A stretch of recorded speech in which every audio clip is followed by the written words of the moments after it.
Mickey Brady, great to see so many people here in South Armagh. It is indeed. We're here today to commemorate two brave area volunteers, Brendan Burns and Brendan Moley, on the 27th anniversary of their tragic death. And the crowd that turned out today is indicative of the support and the esteem that these two men were held in. We're also here in solidarity with the McCabe family and the Creggan family. Francis Jr. McCabe was very seriously injured in a cowardly attack by people who brand themselves as Republicans but are criminal gangs. The South Armagh community today has demonstrated that they're prepared to stand against these people. South Armagh has stood firm against British tyranny for many, many years. They would not be cowed by loyalist gangs, by British murder gangs and by anybody else. They've stood firm, they've supported the peace process. The people who carried out these cowardly attacks, both in the Bellew family, the McCabe family and the Creggan family, do not have any support. They wouldn't be fit to lace the boots of these people, and we are here today in solidarity with those families, the McCabes and the rest, and we will stand firm behind them. Jerry Adams, can I ask you first of all about Francis McCabe and what happened this week for reaction to that incident? Well, first of all, it could have been anyone. I was talking to Francis's father and mother, and they tell me, and the neighbours tell me, that he was just a good, hard-working young fella, was recently married, young child, would give his shirt off his back to anybody that needed a bit of help. And he saw this poster, which he got up to pull down, and it exploded, a booby trap. And Frank McCabe, Francis's father, has been one of those who have stood against these criminal gangs. Micheál Carraher, another Féin Republican, have also stood against the criminal gangs. They have been targeted. Conor Murphy, the MP for the area, has received death threats. The police were at his house recently. So this is a small handful of criminals who are using the border for their own purposes. They're not Republicans. They're involved and have been involved in right back to the killing of an IRA volunteer, Keith Rogers, to young Paul Quinn, to Garda Adrian Donahue. They're involved in the fuel laundering and other activities like that. And this is a proud Republican heartland. The PSNI have not been doing their job. The people here are law-abiding. We in Sinn Féin took a decision, supported by these communities, to support police, and we do support the police, but the police have to stand by the McCabe family, the Carraher family and others, and these individuals need to be subject to due process. Frank, how's the situation with your son now? Well, the situation is at the moment he is recuperating at home because we're afraid of him getting infections. His wife, a nurse, she can do all the necessary treatments. Tomorrow he has to go and meet the specialist who carried out the operation. Then on Tuesday he has to meet another specialist who's to do, his role is out for behind his eye, and at that point they should know if they can save the eye or not. So that's really what stands at this moment in time. The family must be impressed by this turnout today. Certainly impressed, and we'd like to thank all the people all over Ireland, hundreds of them who have contacted us in recent days, and that's a very big source of comfort for us all. So. Frank, Kermil Magat.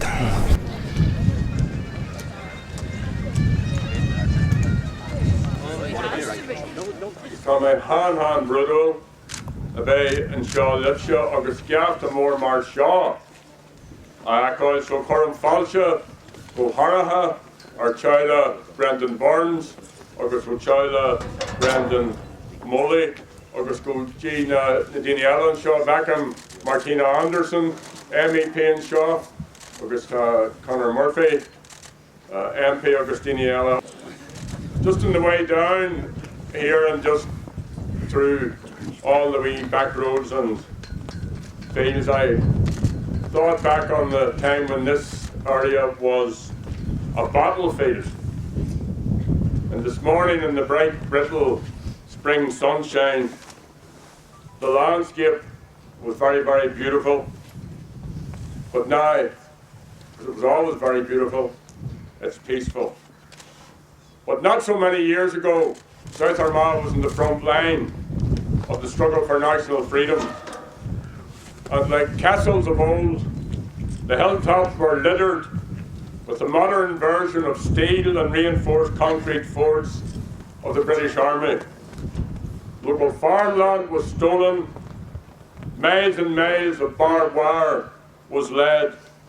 And for decades, the people of South Armagh and South Armagh itself was a byword for courage and struggle and resilience to British occupation. British soldiers, members of the UDR and the RUC, IRA volunteers and civilians were victims of a deadly war that was fought across this region. And songs were written and sung.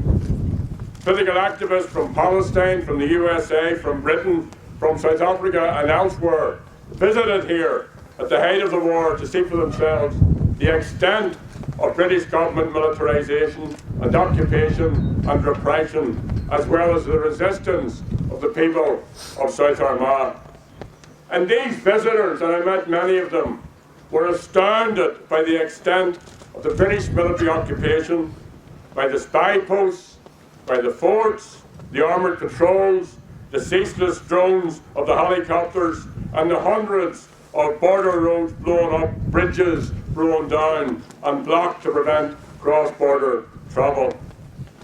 And in response, the IRA launched gun attacks, landmine and barrack buster mortar bombs, rocket attacks and much more.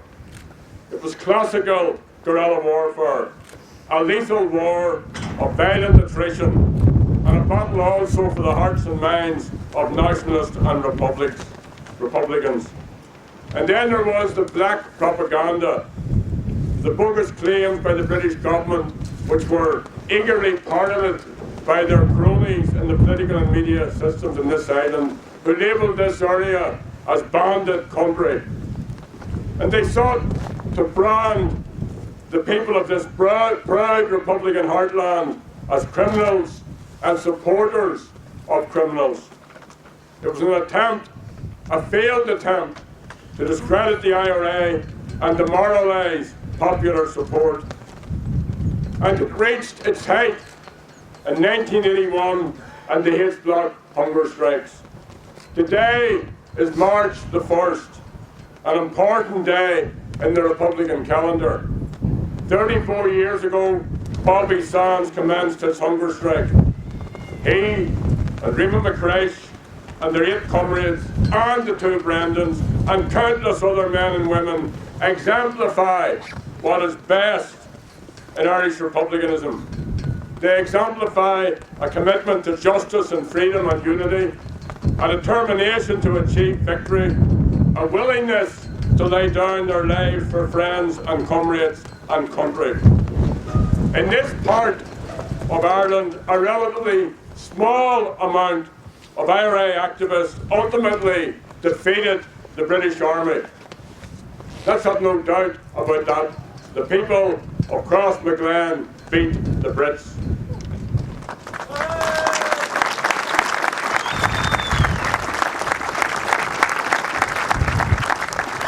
And they did so not least because of the active support of the Republican community here, who refused to bow to British terrorism.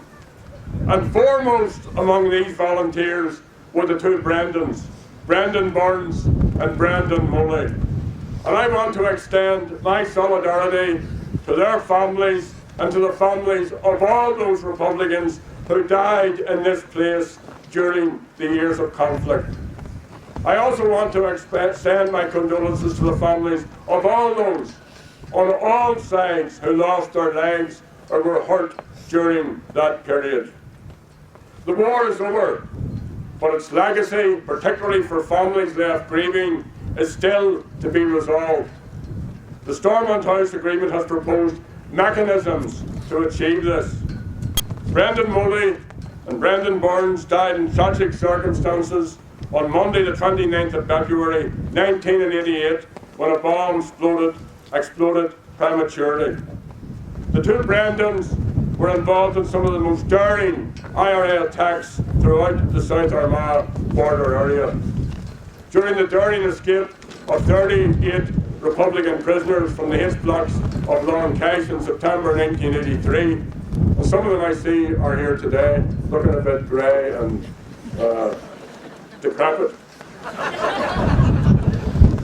But it was Brendan Moley's familiarity with the South Armagh countryside, which led many escapees to safe houses and ultimately to safety. And his friend Brendan Burns had, by the time of his death, become part of the South Armagh folklore and history, having been involved in a series of well-planned IRA attacks on British military installations and personnel. Both men had enormous integrity and believed that the freedom of Ireland for this and future generations was more important than their own personal ambition, than their own freedom or their own lives. So have no doubt about it, Sinn Féin is very, very proud of those men and women of the Irish Republican Army who fought the Brits during the Long War, in our generation and in all the generations before that.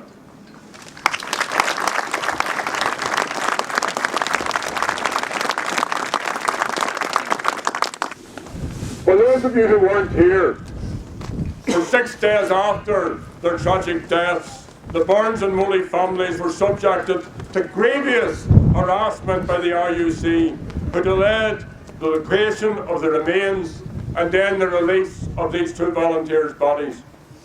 And when the funerals did take place, mourners were subjected to an unprecedented level of brutality from the RUC and the British Army.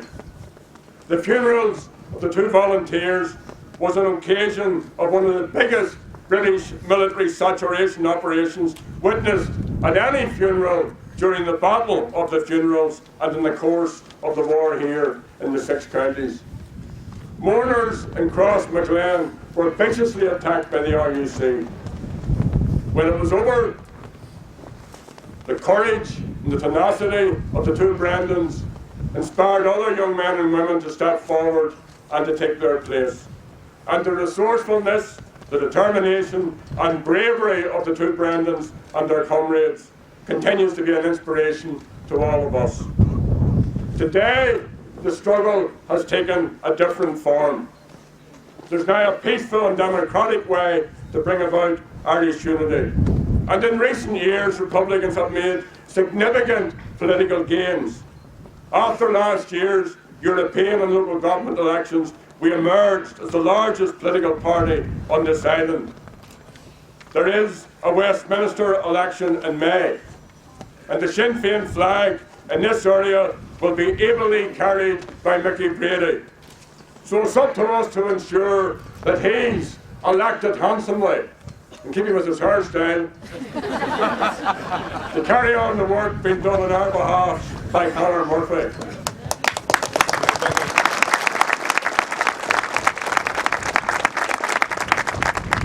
There's an Assembly election next May on the centenary of the 1916 Rising, and sometime in between, when the Taoiseach gets the nerve, Enda Kenny will hold the general election in the south. So Sinn Féin is well placed to make more gains. Whether we do or not is up to us and to the people, because election day is the people's day. They decide. And for that reason, our political enemies are increasingly engaging in smears and lies and innuendo. The SDLP and the Fianna Fáil leader Micheál Martin with the Taoiseach have engaged in a deliberate campaign of vilification and demonisation against Sinn Féin in particular and against the border communities in North, Louth and South Armagh. If they spent as much time and energy trying to end partition and reaching out to our unionist neighbours as they do spreading smears against the Republican community, many of the problems facing citizens living in the border corridor would be considerably reduced. Moradurt Megan, Ta and Shuran Gohan Mi Kiart. Partition is wrong. It's an injustice. It needs to be ended, and it's Sinn Féin's historic mission, along with others, to achieve that. There are those in Dublin who see this part of the island as a foreign country. We don't see it like that. According to their narrative, the IRA is still active, and is engaged in fuel laundering and smuggling and farm thefts and cattle rustling and the poisoning of our water system and the health of ourselves and our communities. Let me be absolutely clear. Irish Republicans are not involved in criminal actions along the border or indeed anywhere else. No Republican is involved in fuel laundering or the destruction of our environment through the dumping of toxic slugs. No Republican is smuggling tobacco or any other product. No Republican is stealing farm equipment or animals. Those who are engaged in these actions are criminals. They do it for self-gain, for money, and for no cause whatsoever, bar their own cause.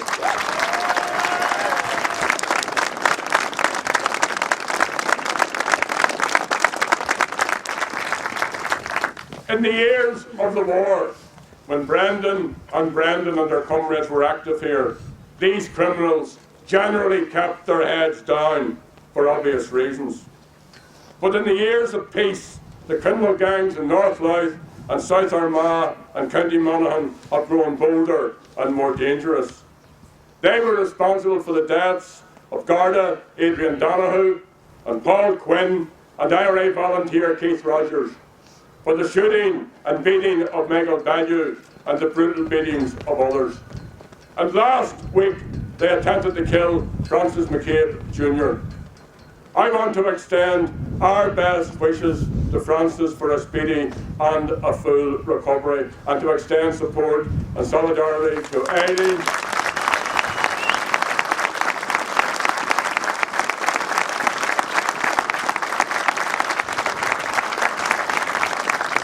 I want to extend solidarity and support to Aileen, to Frank, to the rest of their family, and to the Carraher family. I see some of the Carrahers over here today. Francis was is a hard-working, decent South Armagh man.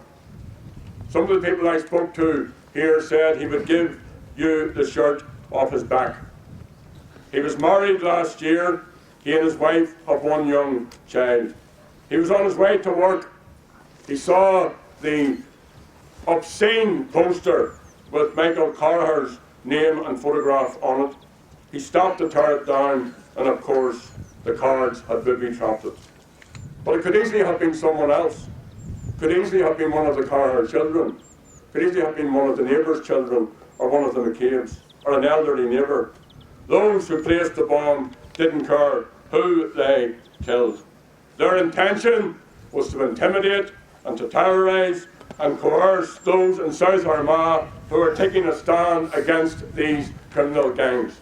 And that's the reason, because Frank McCabe has stood up, because Micheál has stood up, because Conor Murphy has stood up against these criminal gangs, they think they can target them.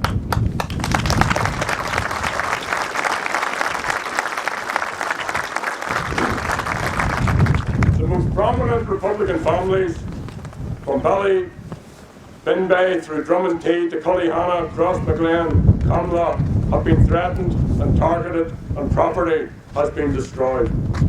There has been an attempt to blacken the name of Micheál Carraher. Micheál is a sound Republican. He's widely respected, and I'm glad and proud to stand on this platform today and call him and Frank comrades and friends.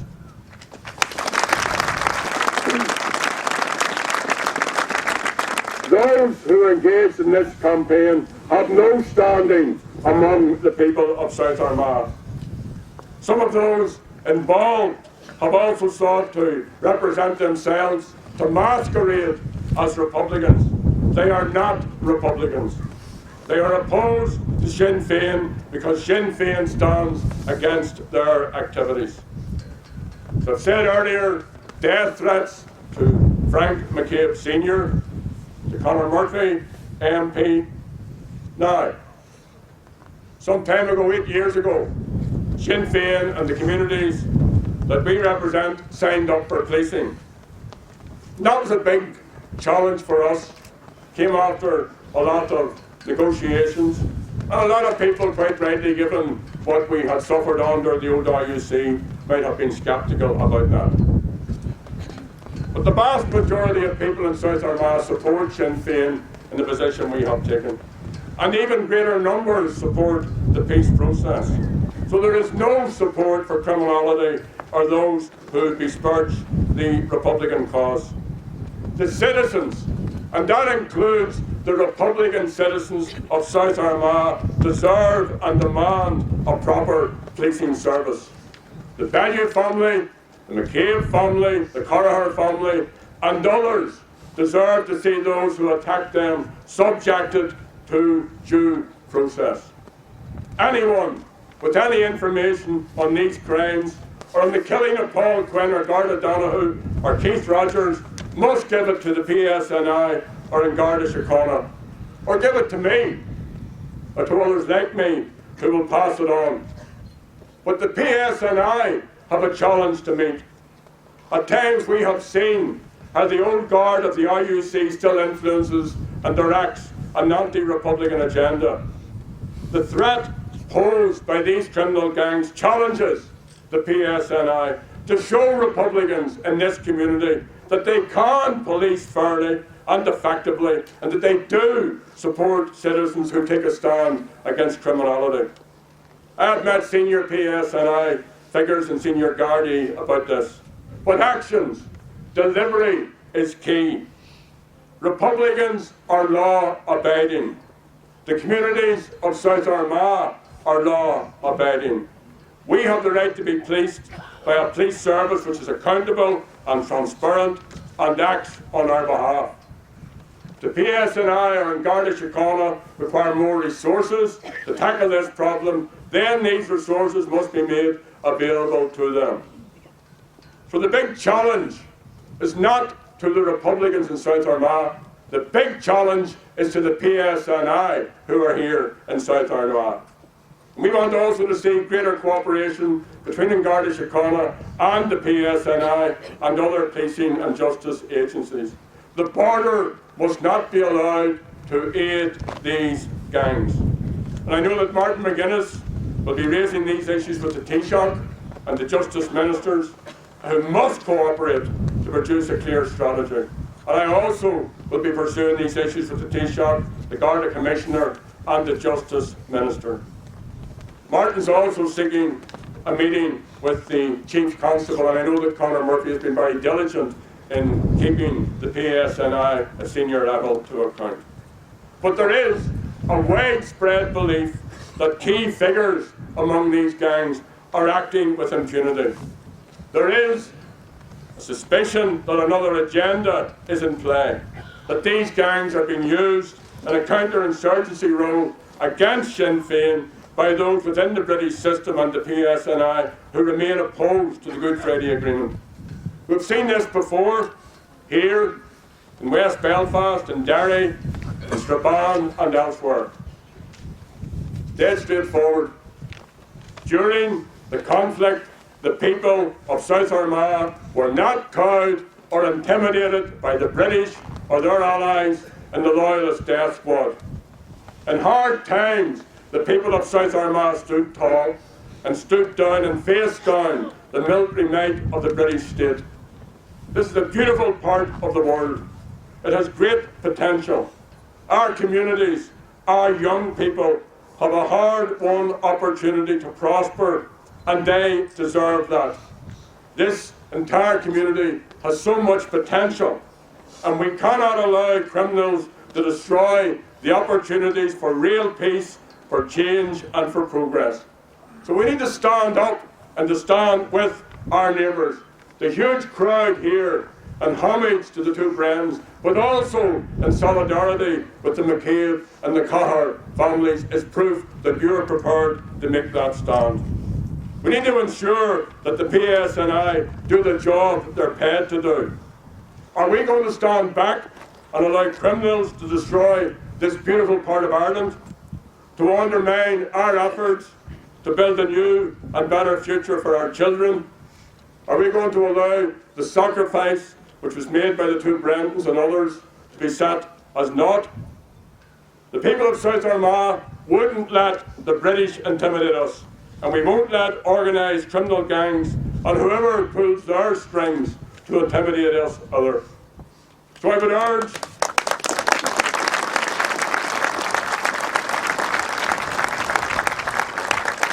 urge the entire community, not just the local Republican leaders, the entire community, including the GAA and other civic and voluntary organisations and community groups, the voluntary sector, other people out there, to come together and stand up for South Armagh. And let's make a stand together.